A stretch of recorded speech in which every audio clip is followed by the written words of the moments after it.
Today we're going to talk about chapter 12, the characteristic of forces. In this chapter, although Mr. Feynman said that we're going to talk about the characteristics, but I don't think that it is only about the characteristics. So in this lecture, you will learn about what kind of attitude we should face physics, how we should face the delicate relationships between physics and other subjects, especially mathematics, and also the differences between fundamental laws, and also empirical laws. So first, what is forces? This is a very philosophical question, and most of these questions we will give it to philosophers. But there are some other things that we can talk about. So first, what is the meaning of Newton's law? What is the meaning of F equals to ma? Well, you will say that m. Well, intuitively you can sense that it is the matter of an object, and then it's the total matter of some objects. But however, it is different. For example, if I have a pen over here, and then you say that the mass of, and then I say, what is the mass of this pen? Then you will say that it is the sum of all the matter in it. But have you ever thought about that there is dust, other particles constantly colliding and joining this pen? So, in conclusion, the mass of this pen is never defined. It can never be a constant.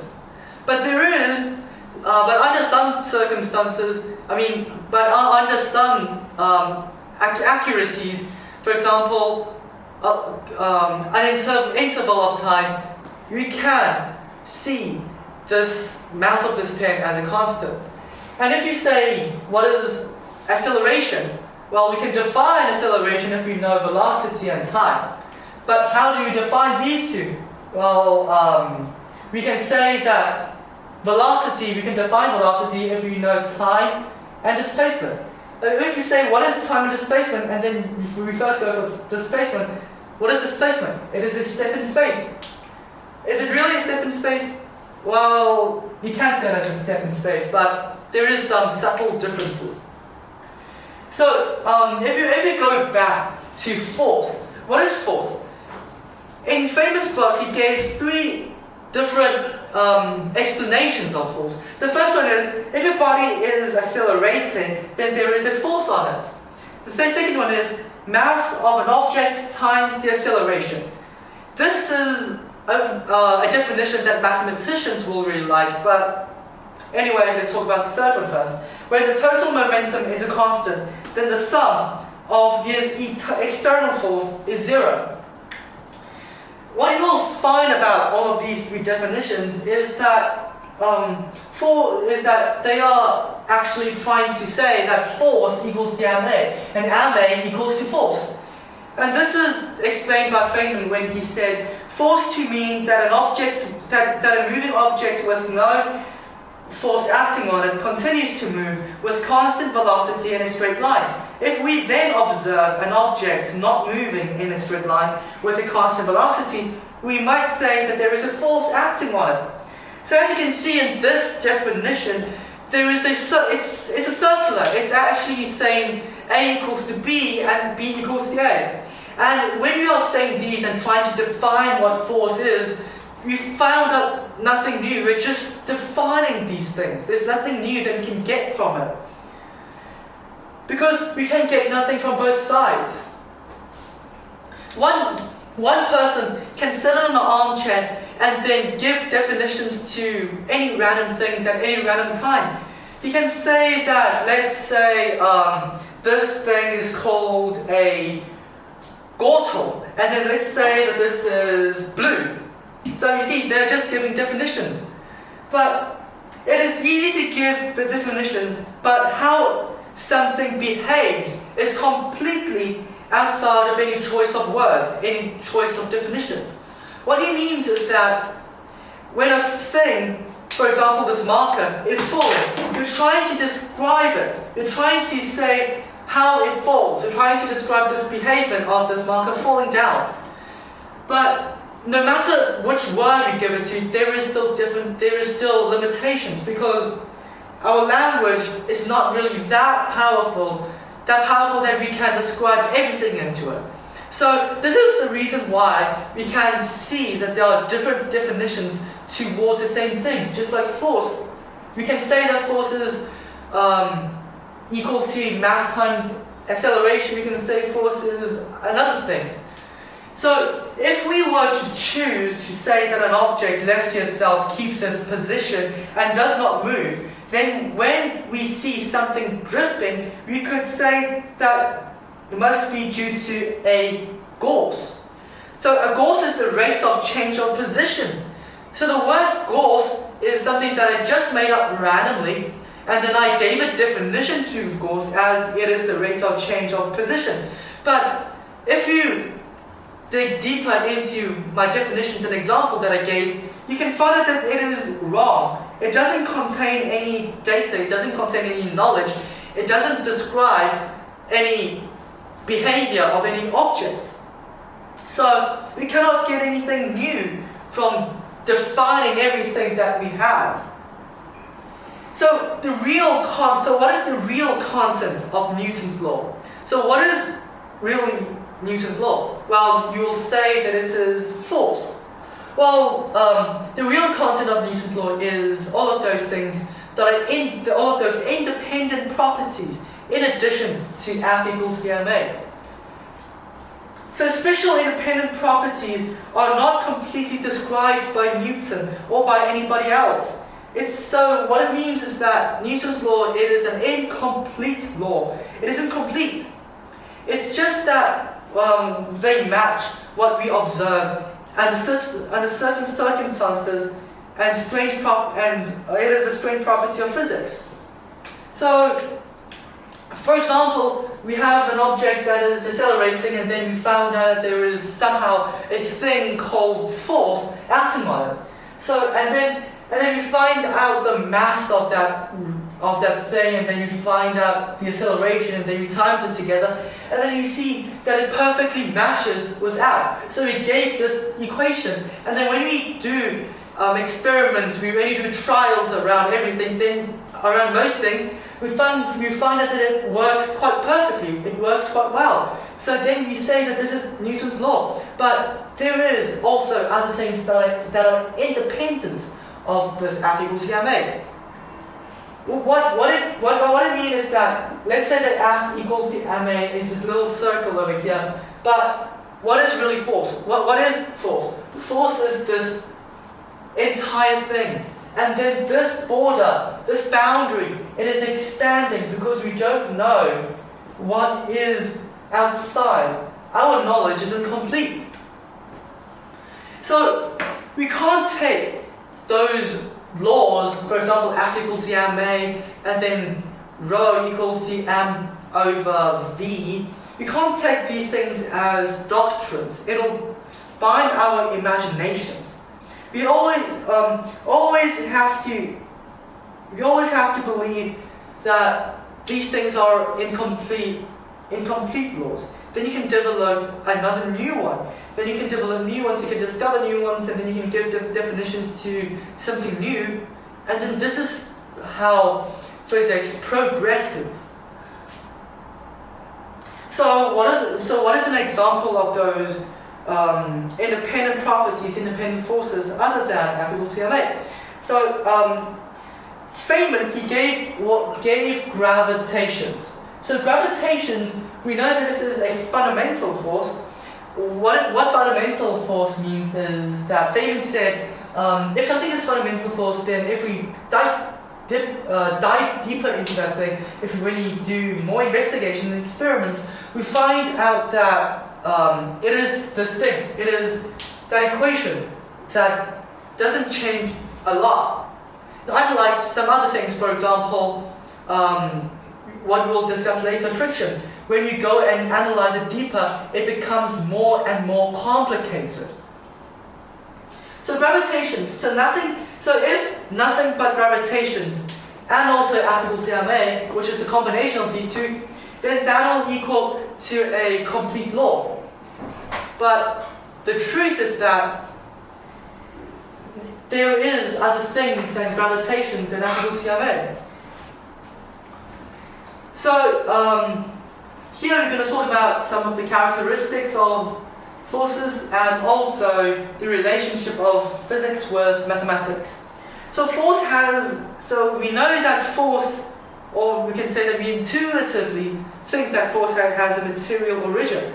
So if a force doesn't equal to 0, then we will try our best to find what is the source of the force.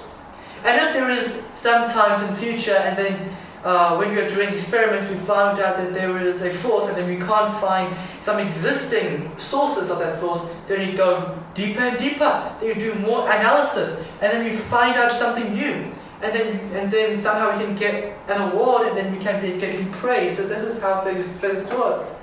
So there is like a tacit assumption that if force doesn't equal to 0, then its neighborhood or somewhere surrounding of it, there has to be a source of that force. This is, you can't say that this is 100% accurate knowledge, because we never know whether it is true or not. This is only something that is based on what we already know. So this is why I said that this is only a tacit assumption. So Newton says that forces between interacting bodies are equal and opposite, which means action equals to reaction.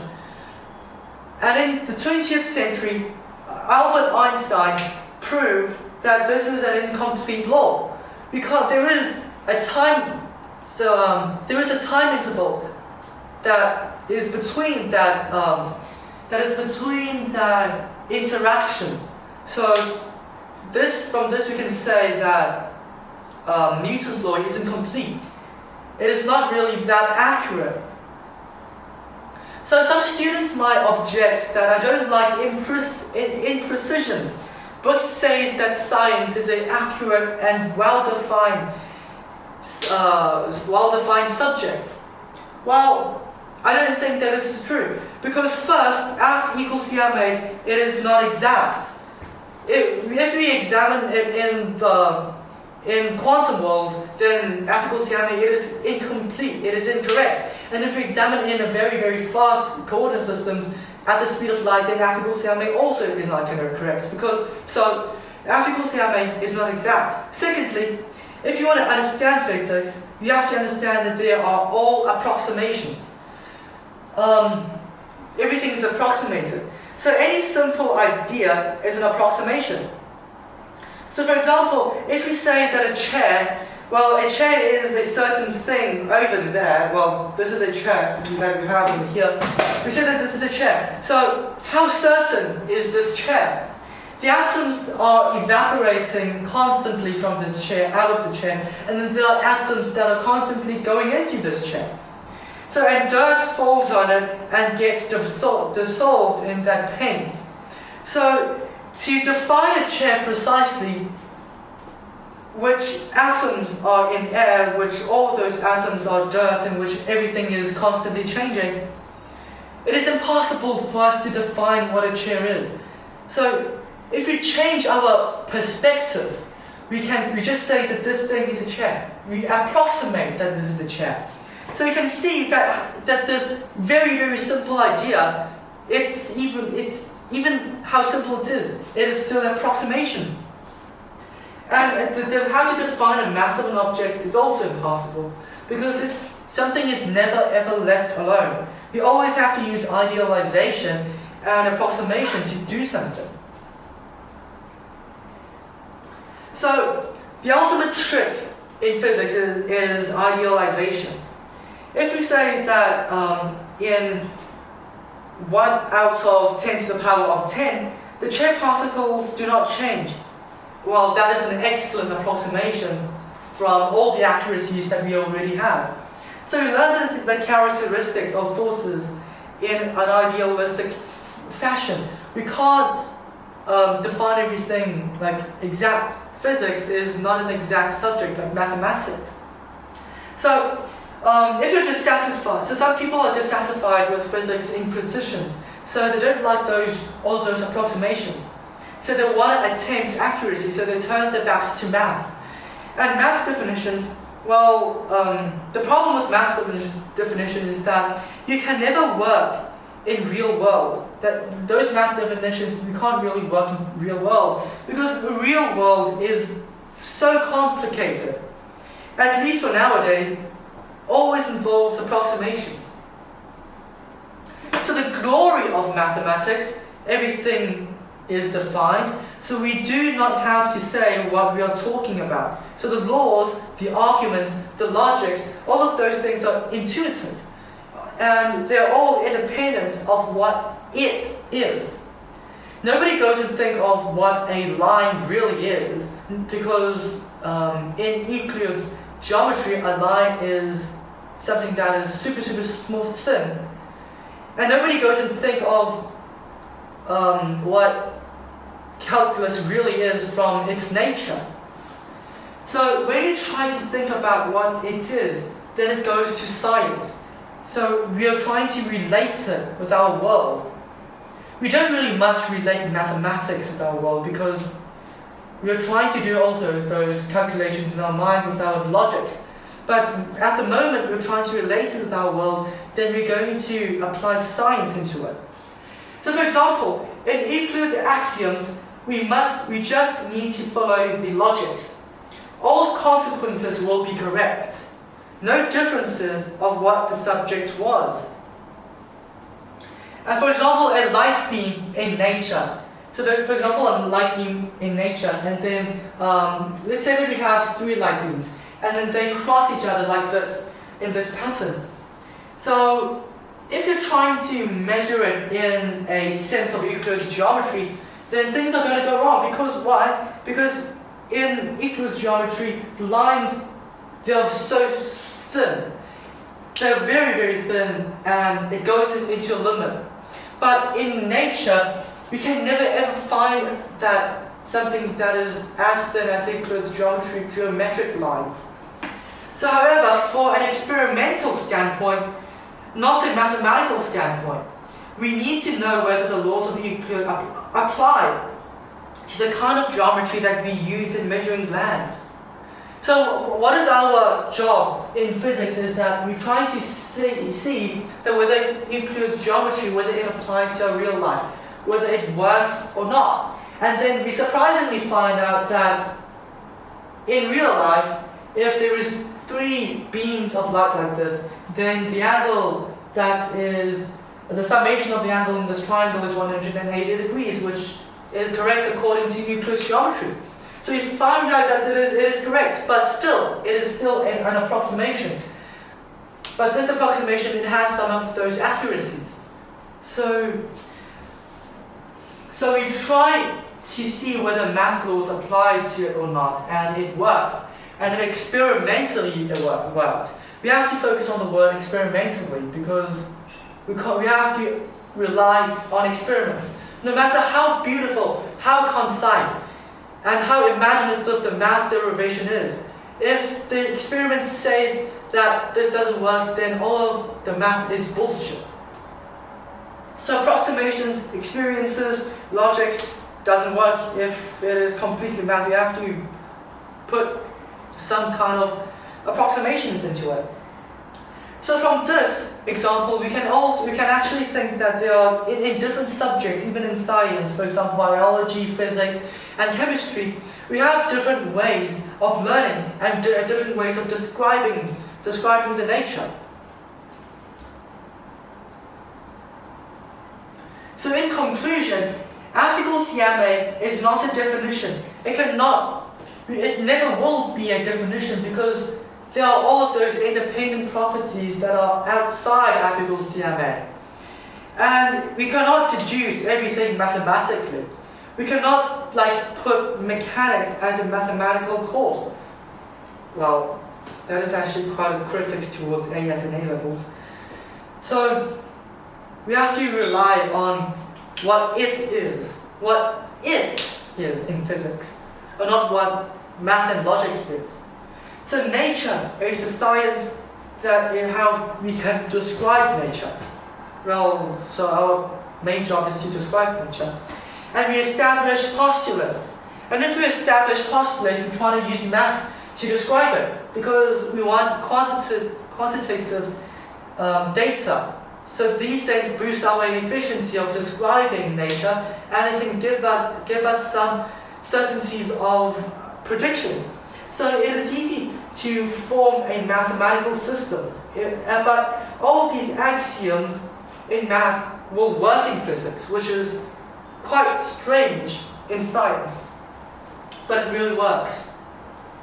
So after talking about what is force, we're going to move on to our second part, friction. So we know that there are other things that are outside F equals CMA. So friction is also one of them. So when I am going to talk about friction, you will notice that friction and force, it is not just a definition. It is way more complicated than you think it is. It is way more complicated than the formula that is given. So our first example that we'll discuss about is the drag on an airplane in a force. So is there a law? Well, if you think it is difficult. So if you want to think, so a way to think about it is what causes all of those frictions? What causes them? But this is too difficult, too complicated, because there are so many components in an airplane. There are two wings, and then there are all of those shapes, and everything is different from everything. But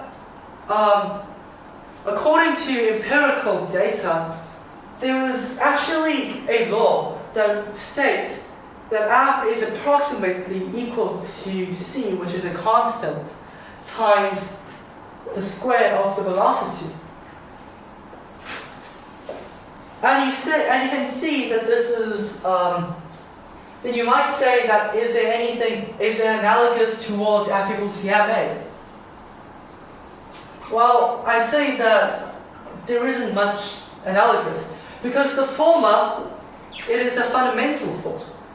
It is derived by millions and millions of experiments. And when you go deeper and deeper inside the boundaries, of course, it still works. It still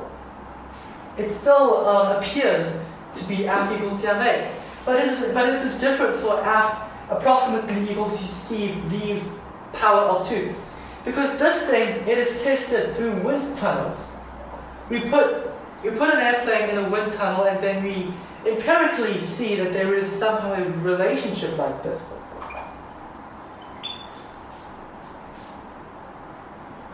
So more studies, if you study this more accurately, so it gets more complicated. It doesn't get more easier.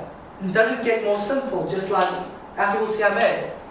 And it also gets more falser. It gets falser and falser. For example, if you're in extremely slow conditions, when ordinary planes is not flying, for example, a coin is falling in honey, then the drag more and more. Then the drag force, it is more and more likely to be linear. So the law changes. And if you go very, very fast, especially in water and air swirls, then it is nearly proportional to the square, like this. But if you go even faster than the previous one, then the law begins to fail. It does not change. The law becomes false. It doesn't change the matter of the constant. It changed completely. So it's not a matter of the constant. Can it be seen as a resultant force of wings and components? If you want to determine a more accurate force of the drag force, then you can actually, there is an approach of analyzing every single part of this plane. For example, okay, we're going to establish a law for the wing, and then we're going to establish a law for this component, for that component, for the wheels. But there is something that you haven't thought about, is that if we establish a law for one wing, but then it will be affected by the other wing. Because when the wind comes, when it flows over one wing, it creates like a swirl in the wing, it turbulences, and then that turbulence it affects the other way. So everything is connected, and when this connection is established, then everything becomes more and more complicated and more difficult for us to establish a law of force as the summation of different parts. So there are different classes from the basic physics. Further studies, so there are different classes from the basic of physics, for example, Applicable and the Struct force. In this one, this is a fundamental force, and I will say it again that when we dive deeper and deeper, it becomes more and more simple, and it becomes more and more accurate. But this one, if you go deeper and in different conditions, it becomes falser and falser. So no simple law, no simple coefficient that makes this one even correct and accurate. So in conclusion, math doesn't always work in this scenario. And math itself, it can't solve the problem. Math can only solve some problems when you have fundamental laws. Because this thing is true, like we believe that it's just 100% true under some circumstances, and then you can use the math to do derivations, and then you can write it as m equals the second derivative of displacement as a vector, displacement as a vector over the time. Yeah, because this is math derivation, you can go on and on and on. And we know that, and then by doing experiments, we find out that this thing actually works. But it differs in this scenario. We can't, because it is an approximation and then it changes a lot under different circumstances. So when we do some math derivations, that math derivation it's meaningless because it doesn't apply to it, even if it's as beautiful, even if it's as imaginative, but it still doesn't work. And some physics laws look simple, but what it means is way more complicated. So for example, in this scenario, it looks really simple, doesn't it? But if you go deeper and deeper, there is something that is outside of this law. It is way more complicated than we think it is. We have discussed one kind of friction, which is the drag in air, and there is also another kind of friction, which is dry and sliding friction. So is there also a simple law of it? Well, there is, but it is also empirically. So in atomic levels, what people believe is that the surfaces of two objects is irregular, something like this, and this is the other thing. And then when they move, these irregularities, they snap against each other, and then the vibration occurs, and then heat occurs also. But in the old times, people think that all of these irregularities, they're lifting each other and lowering themselves and then sliding over. But according to our knowledge, it is incorrect because there is no energy loss. Why is that? Because there's no snaps. What I mean is that for object A and object B, if we say that object B slides over object A slides over object B, and then all of these irregularities, they just go up and down, up and down. So there is no power loss in it, but we know that if we move it, there is a power loss, there is heat generated, there is vibrations. Okay, now it comes to our simple law, but it is not that simple. It is only what we see as simple, but the thing that is within it is way more complicated than we conceive. So the law is F equals to mu times n. This n is the normal force. And it can be represented on a graph. Let's say that this is an object and it is moving in this direction of movement. And then the normal force will be over here because it is a vector. And we learned from last lesson that a vector, we can move it around because it is a vector.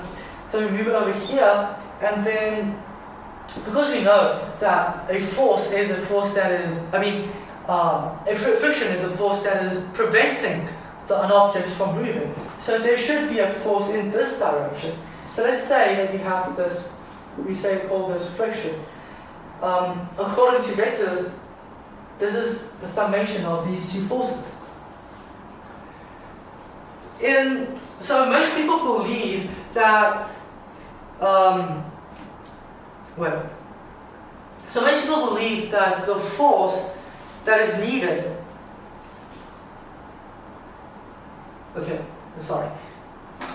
so how can we derive this mu, this constant over here? So let's say that we have a slope sitting on here, and then we have an object. Let's call it object A, and there is an angle theta over here. So as we can know that this is the gravitational forces, and because of the gravitational forces, we decompose it into the x and y directions, and because of this angle over here should be theta. So how do you derive mu? So this theta we can vary it. So let's say that we have a surface and then we put an object A on top of it. And then we tilt that surface. And then at a moment, the object starts to slip. And then we call that theta over here. So we call that theta. So if we take the tangent of theta, and that will give us mu. So how do you get that? So according to mathematics and trigonometry, we shall find that this force, which is parallel to the surface, is equal to F times sine theta. And this force that is perpendicular to the surface, it is F times cosine theta. And this F we shall call it, this is the normal force, okay? So we know that the normal force, which is F times cosine theta, it should equal to F times sine theta. Well, we have to times a constant, which is called a mu over here. So at this moment, it starts to slip. So it breaks that balancing point. So from this equation, we can cancel out the F's, and then we can move cosine theta down over here, which will give us sine theta over cosine theta, and we know that this is equal to tangent theta. Okay? So an object would slide at a definite angle, and when the weight goes up, no matter how many times the weight changes, the object will slide only at this angle theta. So because we know that this F, which is the weight of the object, it cancels out. So the weight doesn't matter so what it means is that this constant is independent of the weight. Well, and this is also done by many trials, and then it is proved that this empirical law, it works mostly. So in reality, there might be some differences, because this is only our mathematical idealization model, but in reality, when we tilt that surface and then when you come to that specific theta, an object might not slide down in a constant velocity. It might go down in a halting fashion, and then at some point it might start to accelerate, and at some point it might stop. So why is this? So this is because that this coefficient that we have over here, it is only roughly a constant. It is an approximation. It varies around different parts of the surface. So there might be, for example, there might be some lubricants over here in this part, and there might be some dirt in this part. So the object might accelerate here, and then it might stop over here. So there might be some dirt, oxide, and foreign matter on the surface, so that it makes it true. So in some textbooks, we have some tables that say the coefficients of friction of steel on steel and copper on copper is blah blah blah. This is incorrect, because we can never ever get a super accurate value of the coefficient. It is nearly okay. So other thing that we're going to talk about friction, about this friction, is that it is nearly independent of velocity.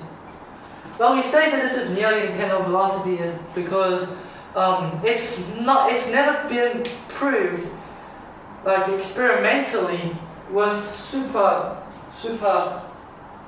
accurate experiments that it is true under the circumstances. But you can approach it with all of those accuracies that we have. So most people believe that the force of overcoming the static friction is greater than the force of the sliding friction. Well, they arise this conclusion because that there is other foreign matter, for example, oil, lubricant, that is present, which it is hard to see because there is those oil and lubricants between two objects, and then it's because of this thing that causes a difference. But it is kind of difficult to see within two dry metals how that their approximations might work. It is difficult to practice accurate and quantitative experiments to prove that this friction is nearly independent of velocity, because first of all, velocity, when the coefficient, it is, for this thing we have to design a very delicate experiment, because when velocity is of high speed, there might be vibrations relative to the two objects, and then that might create some heat, and then that heat, it might smoothen the surfaces that is irregular. Okay, so we've talked about the friction of an airplane moving in air, and then we also talked about the friction of some objects moving in some other mediums. So now we're going to turn our back to a different friction. So we'll call it sliding friction or dry friction. So to give you an example, if I have a surface over here, and this is my Fanta, if I apply a force and then let this Fanta bottle move in this direction, there should be a force that is opposite of my moving direction, that is opposing my Fanta's action. So we call this force the dry or sliding friction. So many people are trying to explain why this thing works and why is there friction. So in the early times, people think that at the atomic levels, when we have these two blocks, for example, have these two blocks, and then when they move together, these little irregulars, they snap against each other, and then some vibrations might cause. And then they think that because they are full of irregularities, then the lifting of one of those bumps, we lift it over the other bump, and then we lower it. What it means is that, for example, I have two bumps, and then this bump A is going to be lifted over bump B, and then it's going to be lowered down. So this is incorrect, because when we are lifting it up and down, there is no change in energy. And as we know, there is always change in energy, because when these two surfaces, they're contacting with each other, and then there is a moving motion, then there will be vibration that is occurring. And then when there's vibration, then there is also heat that is obtained. So when we have heat, then there is a loss of energy. So hence, we know that this old explanation is incorrect. So the reason why I want to show you that there is an incorrect explanation to this is that friction, it is a very complicated, and it is not a fundamental thing. It's not a fundamental law. So when people might think that it is easy, but when they go further, if they analyze it deeper, they find out that their law that they have discovered is incorrect. And it goes more complicated when you go deeper. Just like how the example I showed you. So just like what I have showed you like before, there is an empirical formula for the drag of an airplane. There is also an empirical formula for friction. And then we will say that the friction force F is equal to a constant mu times the normal force. So what is the normal force? So for example, if I have a surface over here and then I have let's say a block over here, and then so the normal force will be the force that is perpendicular and it goes upwards, and it should be coming from the surface. Okay, and then you times it by a constant. This constant, sometimes it is a constant, sometimes it changes because the surface is only roughly a constant, like constant roughness. So we call this the friction coefficient mu. And we say that it is this coefficient times this normal force, and then you will get what we want, which is the friction force. As I have said, this is an empirical formula. So let's discuss it a bit more further.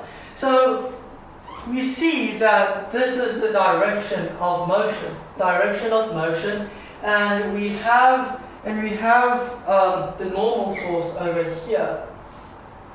And because there is a friction that is opposing the object's motion, so there is a friction force over here, and we call it F over here. And then because we now have two vectors, and then there is a 90 degrees over here, well, it can also be done if there is no 90 degrees. So you can connect the tail with the head, and then you will get a new force. So this is the resultant force, R, when we have a friction and the normal force. Because this is an empirical formula, so when our velocity gets very large, when this block is moving at a very fast pace, or when this block is very heavy, and the end goes up, then this law might not be true. Because, well, if it's going too fast, then heat might be produced, and then heat might melt some of those little bumps, and then the roughness will change. And if it is too heavy, then most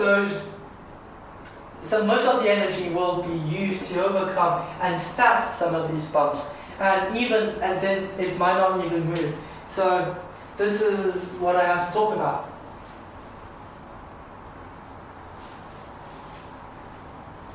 So let's now talk about this coefficient mu. So let's say that we have a slope over here, and then the angle is theta. So how do we determine the mu? There are some ways. For example, the first one is by doing experiments. We use a block over here, and then we measure the normal force that is exerted from the surface, and then we use an instrument over here to measure how much this weight is. How much this force is in newtons. And then we create a table, and then we use that table to create a graph, and then we will find out the constants. Well, the second way is that, for example, I have a surface over here, and then I have an object over here, and then when I tilt this surface, and at a specific angle theta, this object begins to slide off the surface. So at that theta, we know that it begins to slide off, and then the tangent of the theta will be our constant. Will be our coefficient. So why? So here I am now going to prove it to you. So let's say that we have a block that is on the slope, and then at this specific theta, it begins to slide. So let's analyze this. So we will have So we will have that. So we will have this, which is mg, and then we'll have this, which is the opposite of the normal force, and we'll have this, which is the opposite of the friction. So and then because of some geometry reasons, this angle over here will be theta. So if this is theta, and we say that this force over here is equal to F, then we will have that this opposite force of the normal will be cosine theta times F. And this opposite force of friction will be sine times sine theta times F. So because we know that F is equal to mu times n, then you will have that mu is mu times n. This is the opposite of normal force, so it is negative F times cosine theta, and it is equal, and it should equal to the friction force. And because this is also the opposite, so we will get sine theta times F. And from this equation we can cancel out the both F and also the minus sign. So now we will get sine theta, which will equal to mu times cosine theta. And then if we take this cosine theta to the left side, then we will get mu equal to sine theta over cosine theta, which will equal to tangent theta. So this is how we know that at this specific angle, this thing will slide, and then the tangent of that angle will be our coefficient mu.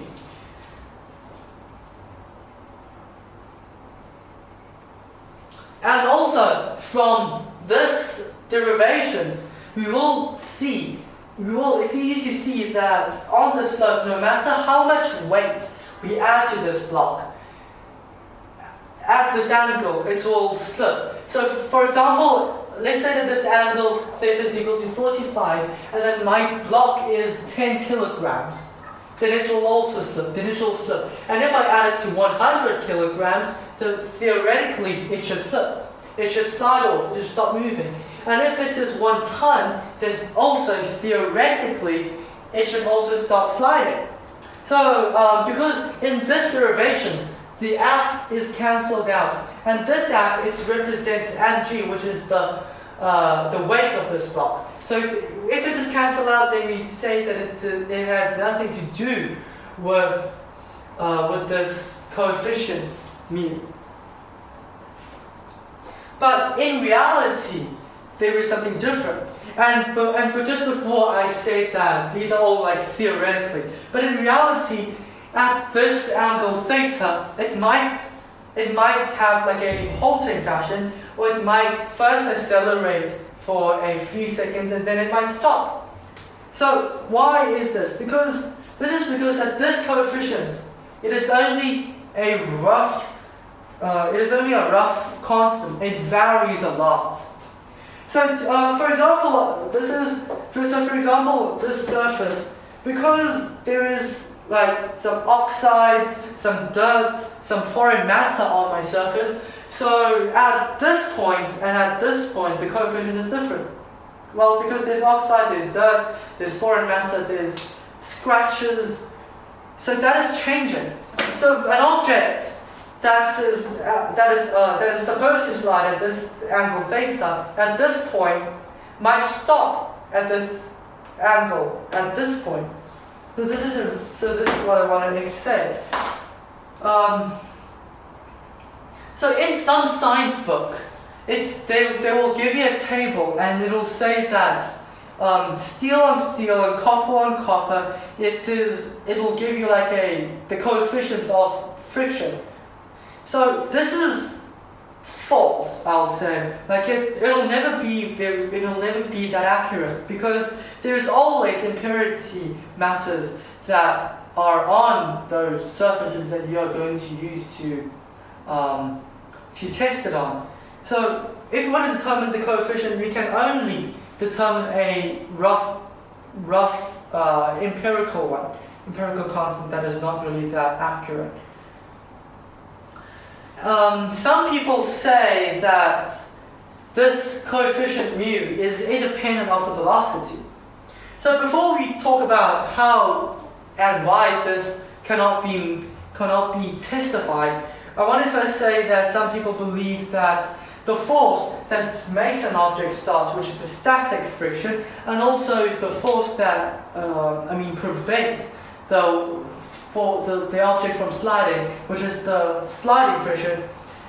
So the former is greater than the latter. Some people believe, I'll write it here. So this is static is greater than F sliding. So what it means is that, for example, I have a surface over here, and this is my phantom. So they believe that the force, the friction that opposes my force, the force that I need to let this thing to start moving is greater than the force that I need to maintain this thing from sliding on the surface.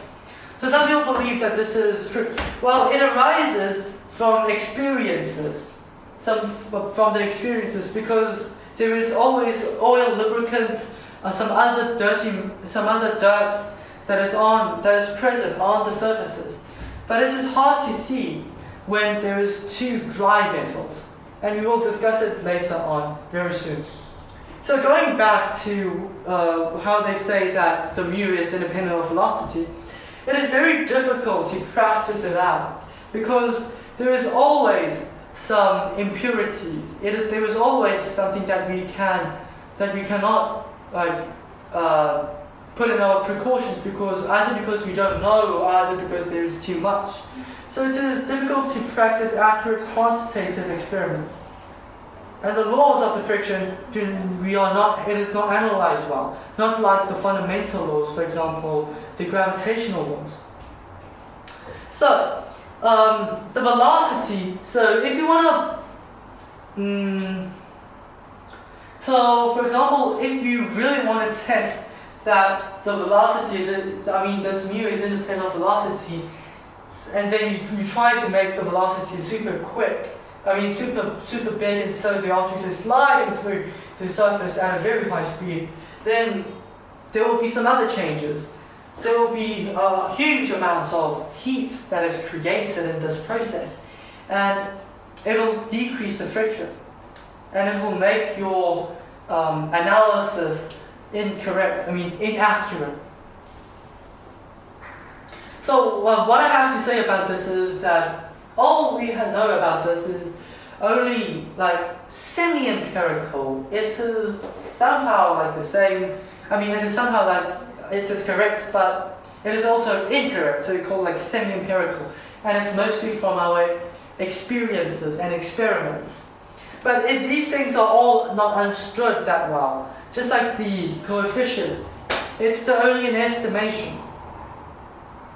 So, if you want to measure the mu, the constant, the coefficients of copper on copper, it leads to spurious results. So why? So first, it is very difficult to get that desired environment to do the experiments. First, you will need a very, very pure copper. You need to polish that copper as much as you can, so that there is no oxide, there is no dirt on it, and then in the environment you have to outgas so that you can form a vacuum space so that you can prevent the air frictions, and then you also need to implement every conceivable precautions to your experiment, and all of these things added up together. It might seem that it will be very accurate, but there will be other things that we haven't considered. So even if we have done all of this, even if we have all of those precautions, and we theoretically think that it is 100% okay, we still can't get that mu of copper on copper, pure copper on pure copper, because even if we tilt it 90 degrees, it might not fall. So the reason of this is, for example, we have two blocks of copper, and then we put them together, And because it's so smooth, it's so pure, then the atoms, the copper atoms, they can't, so when you try to separate them, they can't, they don't know which copper they belong to. So, because they are like too close together, they've made friends. Well, that's a very funny explanation, but you get it. They don't know which block they belong to, this one or this one. So even if it tilts 90 degrees, it will still stay. So the scientific explanation for this is they have the atomic forces have contributed to this not falling thing. So the reason why in our real life, when you put like copper and copper with some impurities, it can slide, is because there is like a thin layer of oil lubricant, or there's a thin layer of other foreign matters that separates these two blocks of copper, so that the atoms then know which one they belong to. So, for example, if I have a glass plate, and if I have a glass plate, let's say this is my glass plate, and then this is my glass tumbler, and then I use a string on this glass tumbler and I try to slide it. So when I slide it, we should feel that coefficient, like how difficult or how easy it is to slide it. But if we put some water on it, like if you spray some water, then the water it will lift the oil, it will lift all of those contaminants off the glass. So if we have in that scenario, the glass will contact with glass. I mean, real glass contact with real glass, pure glass contact with pure glass. So if it is like that, then there will be scratches when we try to pull it, and then we will need a way bigger force to pull it, because they don't know which one they belong to, and then all of those little bumps, they are so tightly like interlocked, so that we need a huge amount of force, and then we will break some of those blocks. But like if we don't have the water, we have oil lubricant over here, so it makes it much more easier for them to slide over each other, although there still might be some energy loss due to vibrations and heat. Other forces besides friction. So moving on to the third part of this chapter, we will discuss about molecular forces. So as we have discussed, friction at the atomic levels, it is about the forces of molecules, how they interact with each other. So the molecular forces, it is the ultimate origin of friction. But molecular forces, it has never been satisfactorily explained using regular Newtonic physics. We will have to use like quantum physics to understand how this molecular forces work. So the thing that I will talk about, I will only give you like an aspect of how molecular forces work, some of the very basics. So we can plot a graph over here about some of the things. I mean, so this is the force of two molecules, and this is the distance between them, and it should be something similar like this.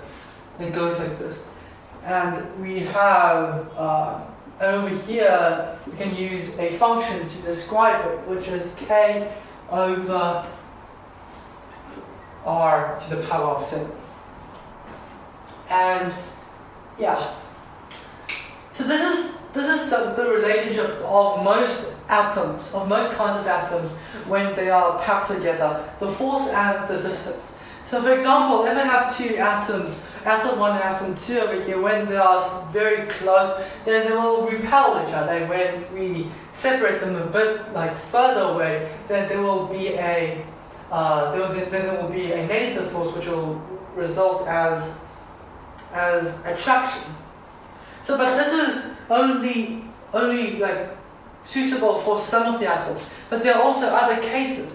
So, for example, water. So in water, the negative charges sits more on the oxygen, which means that the position of the negative and positive charges are not at the same point. They are like distributed unevenly. So what I mean is that, for example, I have water over here, and then this is the oxygen, and then these are the hydrogens, and then the negative charges, they are mostly distributed on the oxygen side. So because that there is an uneven distribution, then this part will mostly represent as positive. So when there are a lot of water molecules, then they should connect somehow like this. So this is another kind of attraction, and then this like negative and negative. So these two, like where the negative is like attracting the positive, this is electrical attraction forces. So, but in most cases, the negative and the positive charges, they are not. They are not like spread so unevenly. They are spread mostly evenly. But there is like some difference. So even though the negative and positive, they are dispersed all around the molecule, but the sense of them, whether it will coincide or not. Well, I think what he means about coincide is at the center, whether it's a neutral, positive, or negative. Well, this might be incorrect. So if you know a better, if you know the real answer, please put it down at the bottom and tell me later. So, if it does not coincide, then we call it a polar molecule, and then the charges of X separation between the center. Oh wow, just forget about that. So from this graph, which applies to most of the atoms, we can see that when the atoms, when the molecules, or when the other elements, when all the other atomic level particles, when they are pushed very, very close, the repulsion force is super large. And when it's super large, this is the reason why my water bottle won't fall into the table. Because there is a repulsion force when the distance of atoms are very close up. So how can we demonstrate this molecular force? So firstly, we have discussed about friction. So in that glass and glass tumbler example, we can demonstrate that molecular force. So secondly, we can also demonstrate it. So if we have two carefully grounded and lapped surfaces that is accurately flat atom can come very, very close. So for example, Johnson blocks. Well, you don't really know what a Johnson block is, but you just know that two super carefully grounded surfaces, they overlap each other, and then when you lift the upper of the block, then the other will also adhere by molecular forces. So what it means is that when we have two blocks of carefully grounded two things, and then when you try to lift the other, then the one at the bottom will also be lifted. So this is just like what we have discussed, copper and copper, because they don't know which one they belong to, and then the molecules or the atoms or other particles, they start to attract each other because of some of these relationships, and then so that is demonstration of molecular force. So unlike gravitation forces, this molecular force, it is not fundamental. It is not a fundamental force. Any simple looking formula, for example, this one that we have over here, it represents a summation of complications. So we still have not got the fundamental laws, fundamental formulas to describe this phenomenon. Okay, let's go back to this graph and then let's analyze it a bit more. So we see that when there is it attracts large distances, and then it repels at short distances. So it mostly attracts over here, and then it repels over here. So solids, they are held by attractions and repulsion. So for example, this water bottle over here, the reason why it doesn't break is because it is held by attraction and also repulsion. So at this point over here, with the distance, I will say, which is big D, it is balanced. The attraction force and then the attraction force and the repulsion force, they balance each other, so there is like no force over here. Well, this is only theoretically, but when somebody tries to pull it away, so this will go down over here, and then there will be a very big attraction force. But when you pull it hard enough, it goes over here, and then it breaks. So this thing is break like permanently. And if you push it, like if you try to squeeze a water bottle, then the distance will decrease, so it will go upwards, and then there will be a huge repulsion force. So it's like exponentially on this side.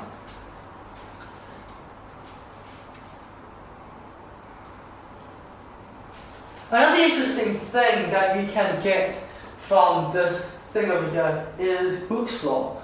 So we know that Hooke's law is F equals k times x. Well, this is also an empirical law, and we say that if you like look at this carefully, there might and then if you zoom in quite a few hundred times or even 1,000 times, then you will find that there is an interval over here that is somehow linearly proportional of the distance and the force attractions. So at this point, which is linear, we can say that it obeys the Hooke's law. But what I have to say is that when the distance goes out of this interval, then it won't work because there will be other distortions. And then the boundaries of these two would be the limits of proportionality. After talking about all of those empirical forces, let's talk about a fundamental force, which is fields. Well, I don't know whether it is fundamental for every kind of force when we try to express in fields, but fields, this is a new tool that we need to describe some complicated motions when objects are moving around, like erratically, things like that. So let's talk about. So let's get you introduced to fields. So let's say that we have two electrical particles. Let's say Q1 and another one that is over here, and we call it Q2. Okay, so intrinsically Q1 and Q2, it can be either negative or positive, but we manually set it to positive or we manually set it to negative according to some of the phenomena, so that we can distinguish which kind of particle it is. I mean, which kind of electrical charge particle it is, which makes our life much better. So let's say we have like these two particles, and then so what is the electrical forces of Q1 and Q2? Scientists, I mean physicists, they tell us that it is equal. So the force that is attracting these to each other, it is equal to a constant.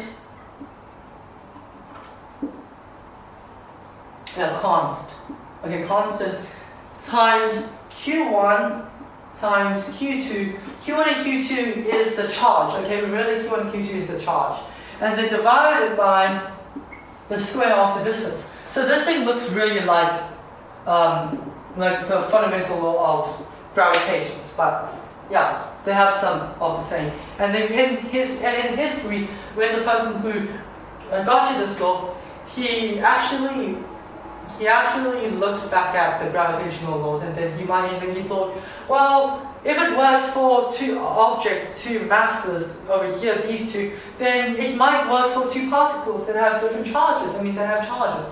And then he used those laws, and then he found out that, wow, there is some kind of relationship that is similar. So now what is the constant? What is the constant?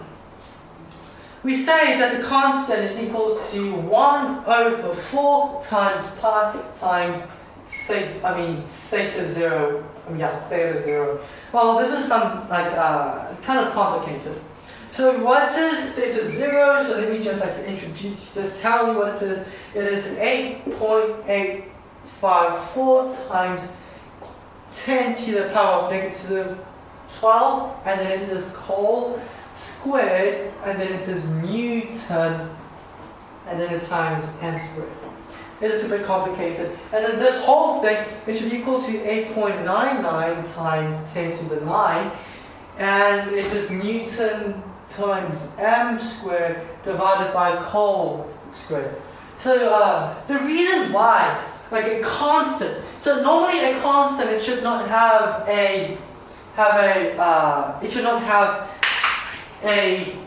unit, but this constant has a unit. So what is the reason? Well, Feynman said that this is a historical reasons, for historical reasons. So I think the reason why it has it to be like this is that in order to let the thing that comes out and to be in Newton, because this is like the app, it is Newton, force is Newton. And then because these two charges and then the distance, they would not produce a Newton. So we use this constant, this very complicated constant with complicated numbers and complicated units to produce this Newton. So I think this is the reason why. So the forces between these two things could be described by this function. So now, let's talk about the electrical forces of two electrons. So let's say that I have an electron over here and I have an electron over here. And then we see that the electrons is, because the electron is the same thing, isn't it? So the electrical forces between them should equal to Q electron, and then it should be squared because it says QEL times QEL, and then we divide it by the constant 4 times of time theta 0, and then we times it by the square of distance. So be careful. If you look at it carefully, you've seen that I have separated these two things. So the reason why I've separated this thing is people like scientists and physicists, they prefer to write this thing as a whole, and then the reason why is that it makes the calculations way more easier. So the reason why is that this whole thing is a constant. So the electrical charge of an electron, it equals to 1.52 times 10 to the power of negative 12, and then it says you should put it at the square here.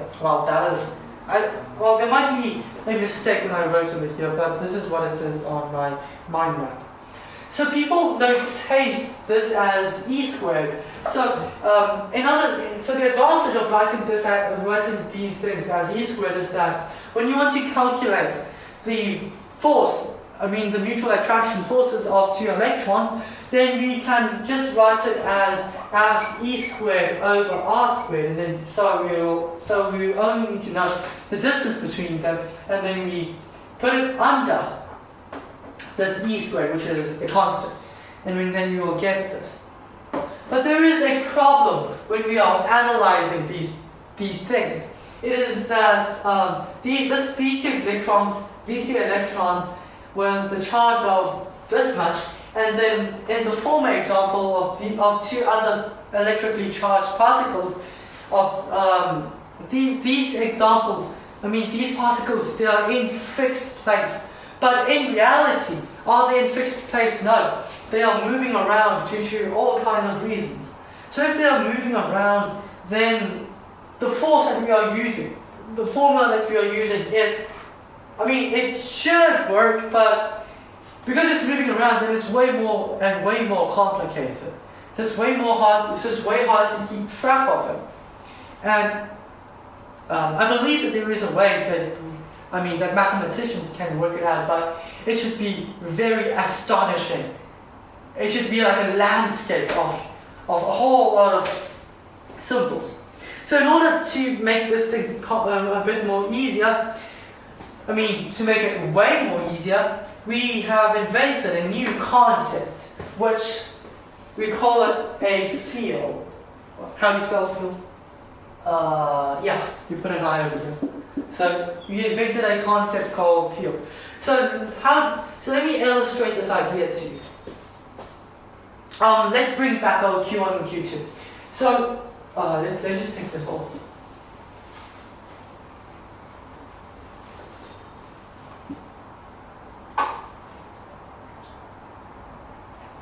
So let's say that we have a particle that has a charge of Q1 and this is located at at P. At P, and then you have another particle with a charge of Q2, and then this is located at R. So what is the force of attraction of these two? Well, it is equal to Q1 times Q2, and then it is times this R vector divided by the constant that we have, which is a bit complicated, and this is theta 0, and then you times it by R to the power of R cubed. So the reason why we say that this is R cubed is because, and then we also have like a vector over here, is because that this vector over here, it is only used to indicate the direction of the force. Yeah, the direction of the force. And then mathematically the magnitude will be cancelled out. So this one over here the function of it is to indicate the direction. So now we have these two particles at P and R, and they have this attractional force. So now we say that P produces a condition on R, such that Q2, which is at R, it feels that there is a force. So let me just say it again. At P, this particle, which has a charge of Q1, it creates a condition at R, and then the particle at R with the charge of Q2, it feels that there is something that is very abstract, and then it feels that there is a force of attraction. So now we say that we write the force into two parts. Q2 and E. So E is the electrical field. So what is E? So E should be there. So this condition that Q1 produces should be over here, no matter whether Q2 is here or not. So another example. So this Q2, it produces a condition to let things feel that there is a force, at its surroundings, and also infinitely large, but infinitely far away. But when it goes away, then the force should be very, very weak. So for example, there is nothing over here, but because Q2, it produces a condition. It only produces the condition. Just focus on the wording. It says a condition. It can be there. It's your choice to accept the condition or not. So even though there's no particle over here, there is still an E over here. So this is how it works. And we say that this E, which is the condition that Q1 produces, is equal to Q1, the charge Q1 times the radial vector, and then we divide it by the constant, yeah, this is epsilon, sorry. I might like call it like theta, but this is epsilon 0. And then we times it by R3. So this E that is created over here, let's say that we put a point over here, and then the distance is R. So Q1 at P, it produces a condition, and we call that condition E, and it is produced over here, no matter if there is a particle or not. Well, it is best if there is. So, for example, over here, there is a particle which is Q2, and then because there is a particle there, it accepts the condition that Q1 produces. So it feels that there is a force. So we can write F equals to Q2 times E. So what is the point of all of this? Like, what is the point of like writing this with E and then saying that conditions and then whether it accepts the condition or not? The reason why we do this is because we divide the analysis into two parts.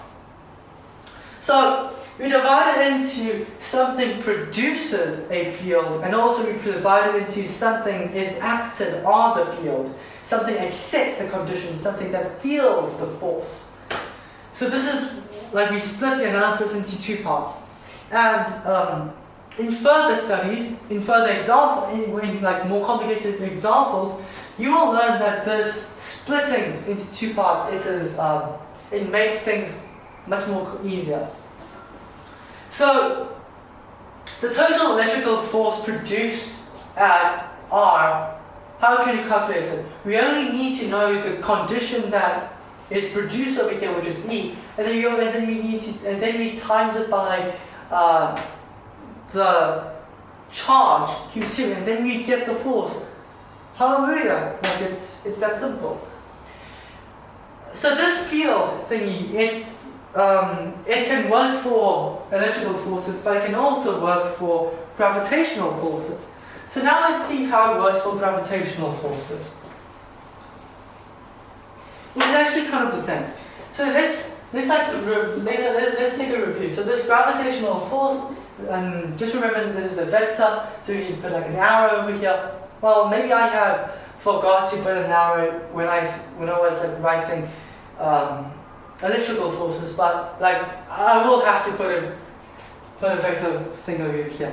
So it equals to big G and M1 and M2 times M2, and this is my radial factor, and then I put an R squared over here. So this is like a constant, and then in the electrical forces there is also a constant.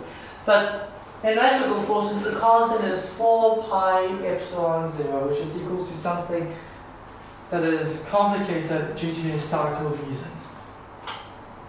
So in this thing, let's say using the analogous that we had before. So the force on a body in a gravitational field is the mass times the field C. Which is, for example, we have a mass over here, which is M1, and then we have another mass over here, which is M2. So at M1, it produces like a condition, it produces a force, it produces a field around it. And then at M2, at this distance, it also creates a condition. And then we call that condition, the field C.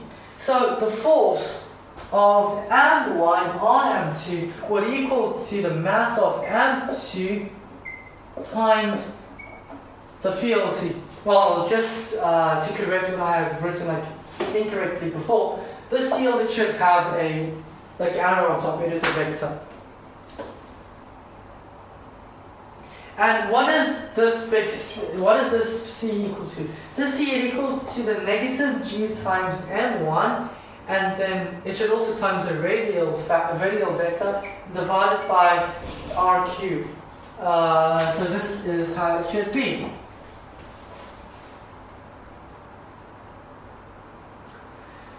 So this field concept, it is very important, and it is not like triviality. It is trivial if the forces were easy, but in reality the forces is way more complicated than we think. Particles move. We think it moves erratically, like now, but it does move. And then when it moves, it makes them complicated. These things are not standing still. So when it becomes a bit more complicated, we need new concepts, we need new tools.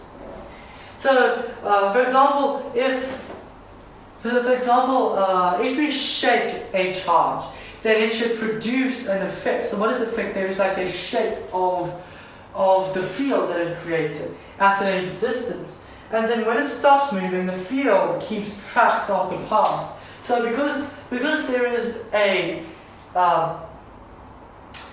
difference in time, I mean, it takes time for the field that is shaken 10 minutes ago to realize that I have already stopped.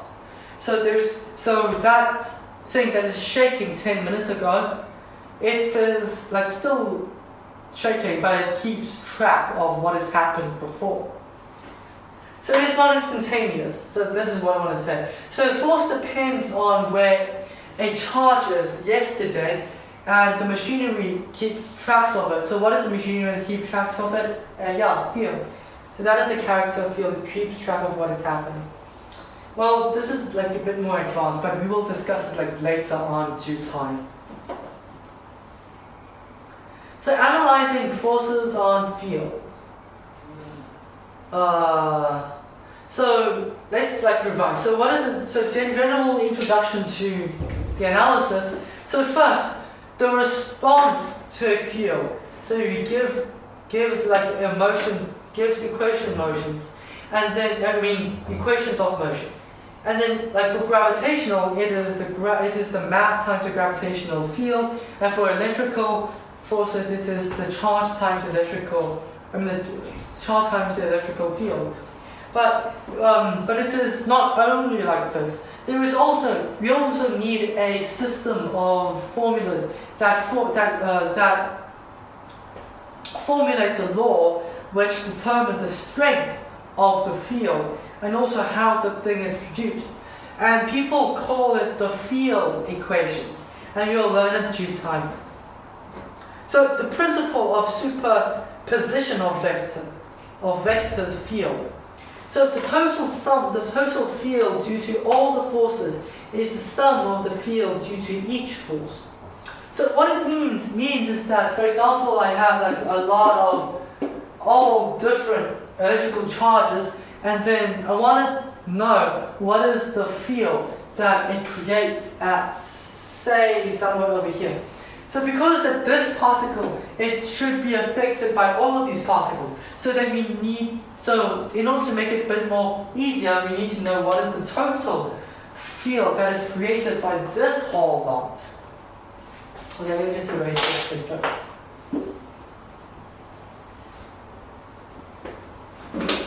So this total field, according to experiments and also other ways to prove it is correct, it should equal to E1 plus E2 plus E3, and then we add it up. So this is a superposition of field. And then we can write it in another mathematical form, which is the total, it equals to sigma I, and this is Qi times this radial vector of I, and then this is 4 pi epsilon 0 times Ri cubed. Yeah, so this is how we can represent it.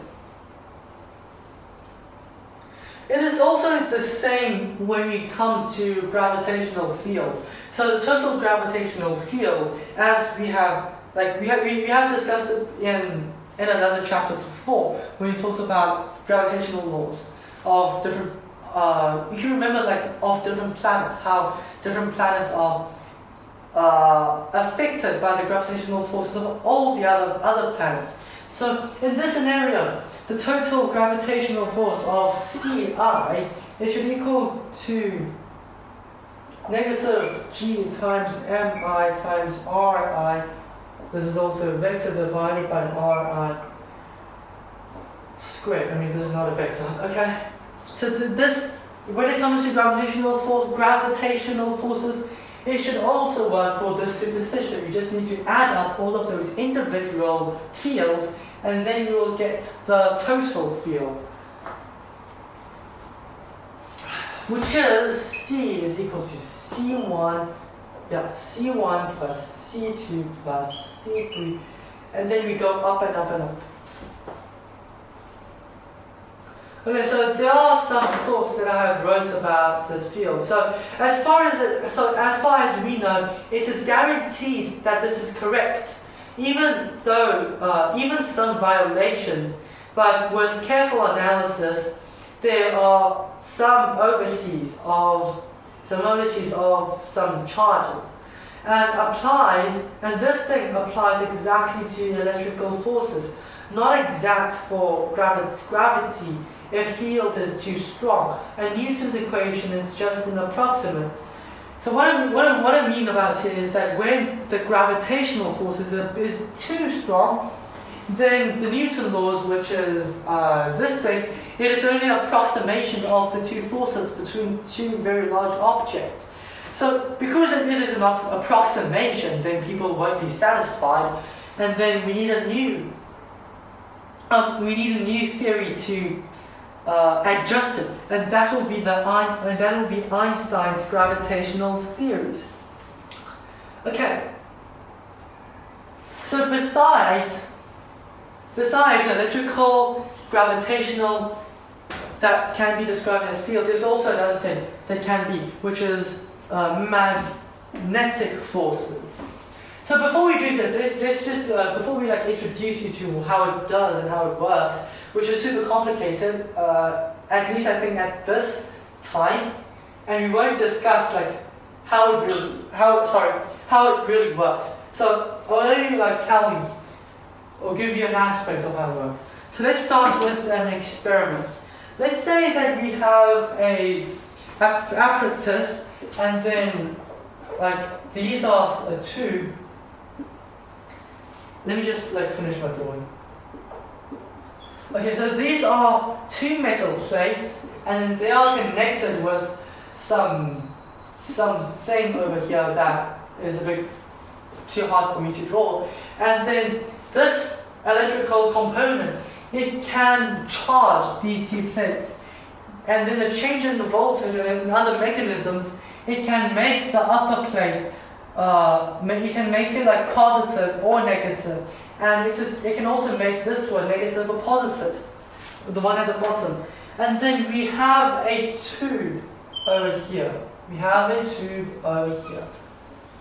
so this is our tube. And we have something over here.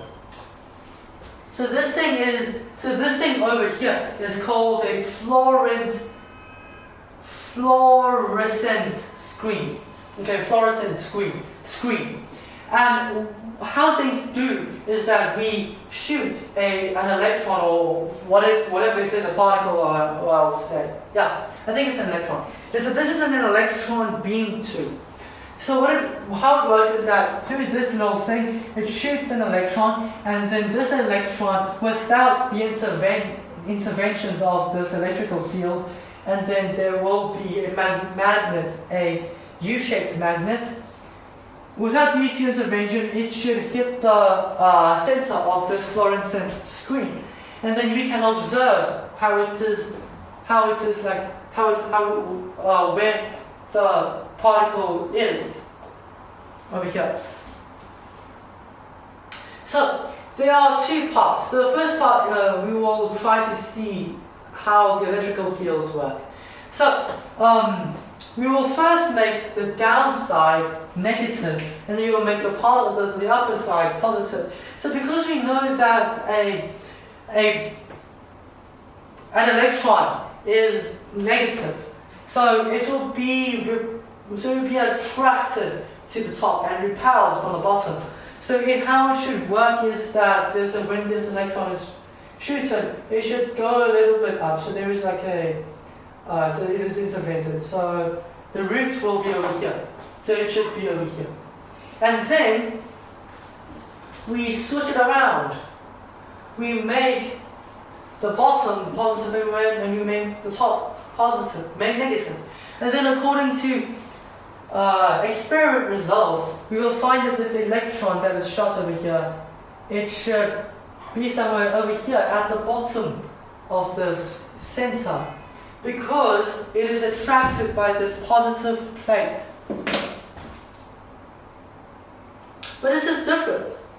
Now, in our second part, which is a bit different in these scenarios, we will take away the electrical plate and then we will use a U-shaped magnet.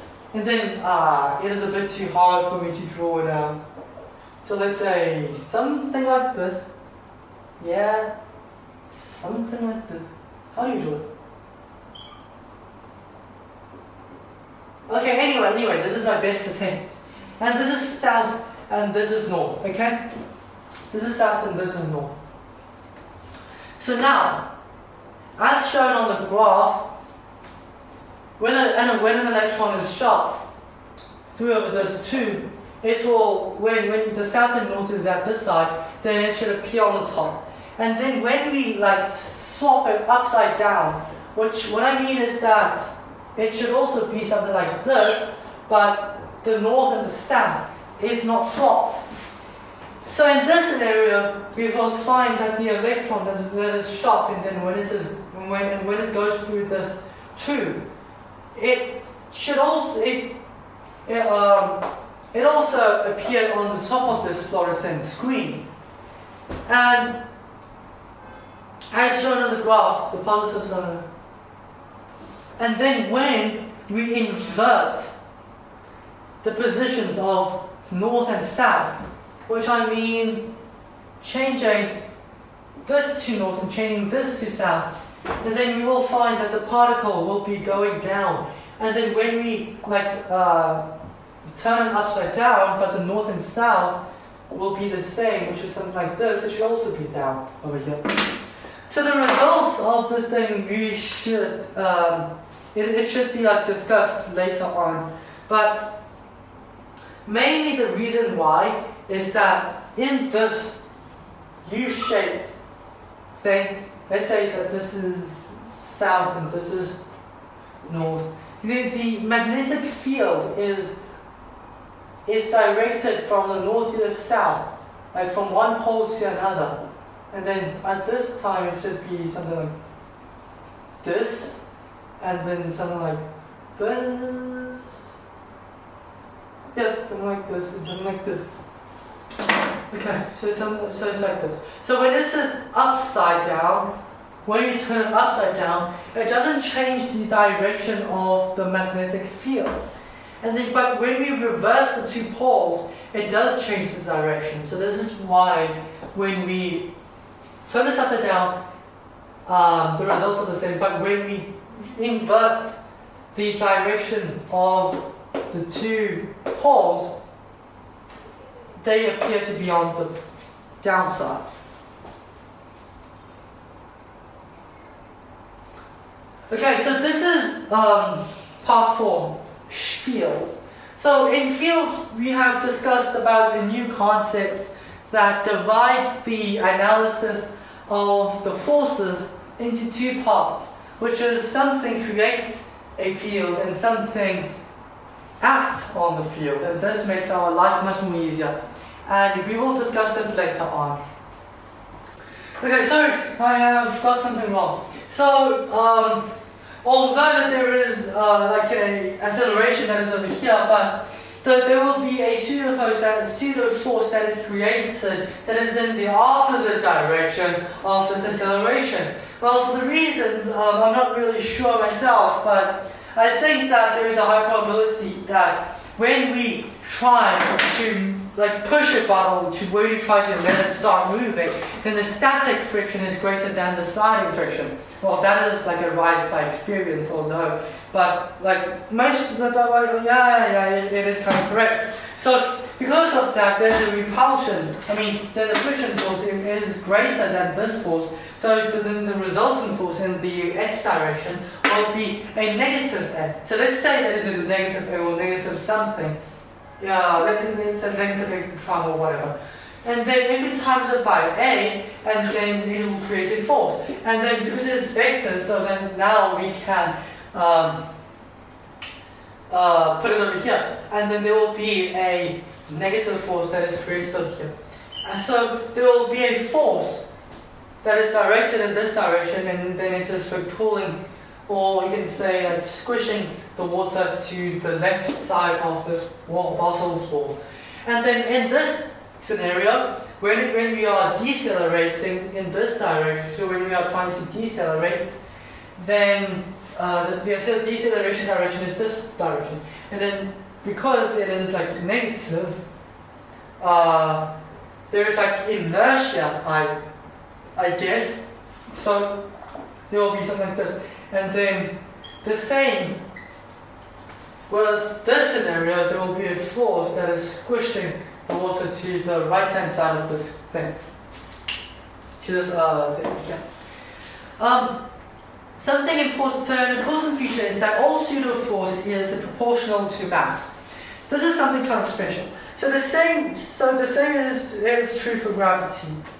So because so pseudo-forces, so the reason why we have pseudo-forces is because either it's because that one coordinate system is accelerating relatively to the other. So we create a negative A. And then we need to adjust this one. So this is what the force. So this is the pseudo force. And then we know that this pseudo force it equals to that. And then so we know that the pseudo force is proportional to the mass. And then when we know this, and then we go back and then we found out that in gravity, gravitational forces, it is also proportional to the mass. And then it arises a possibility that gravity is a pseudo-force and do not have the right coordinate system. Because you do not have the right coordinate system, then we assume that gravity is a pseudo-force. So why is this?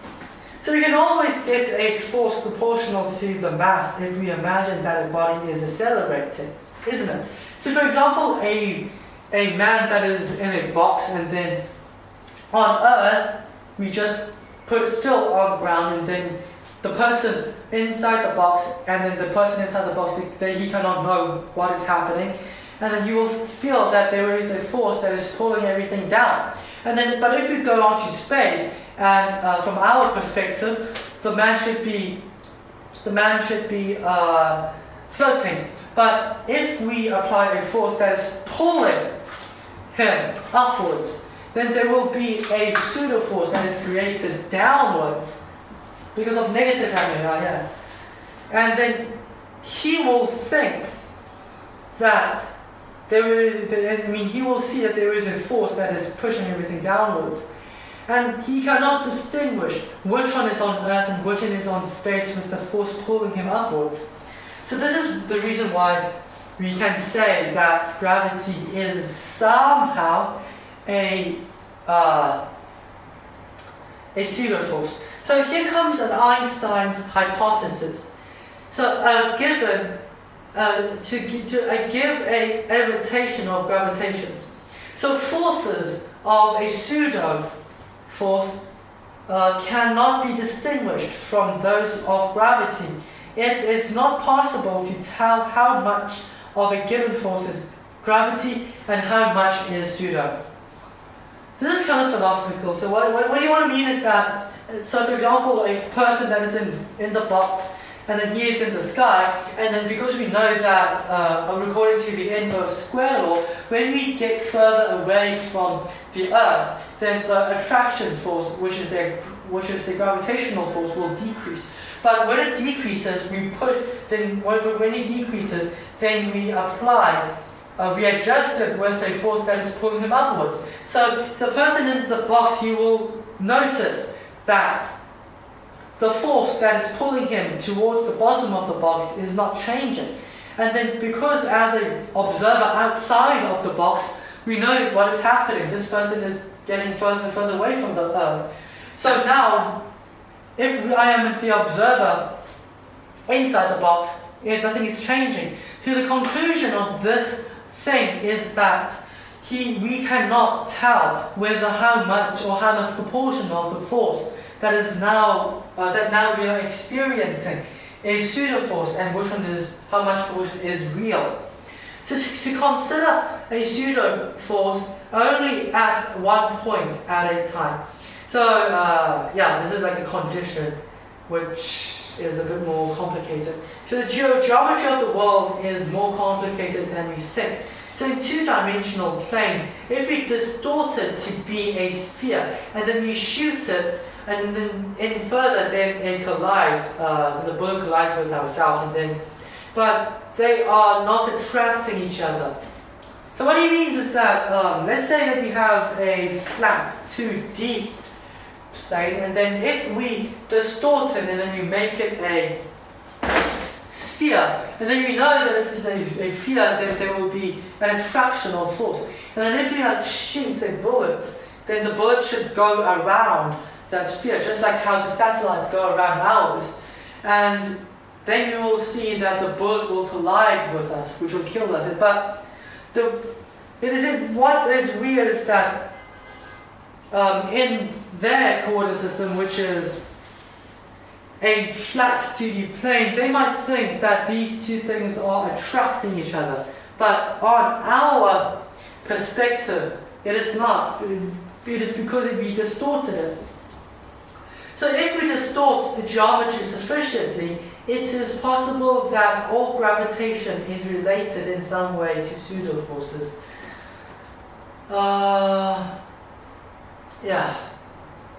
This is a bit complicated. Okay, the last part of this chapter, which is nuclear forces. So nuclear forces, it is the force of the nuclei at an atom. This is like too complicated. And it is also too small that only quantum mechanics laws are valid. I no longer think of terms of forces because Newton's law won't work at that small scale. So any formula, or rather a crude formula that we try to invent to describe it, it is only a crude approximation, because those things, it might be a fundamental law, but due to our limitations of observations, we cannot get enough data to prove that whether it is a fundamental or whether it is an empirical. So this is something like out of reach for today.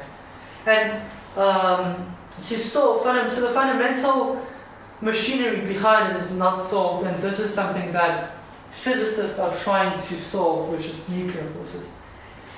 And so much for today. That is the end of this chapter 12, characteristics of forces. As a conclusion, we have talked about the philosophy. The philosophy of forces. We cannot believe in all of those definitions. And then after talking about those, Feynman introduced us to 5 different forces, which are namely friction, molecular field forces, and blah blah blah blah. So that is the end of today, and the next chapter, which will be about work and potential energy, part A, will be up here soon. Goodbye.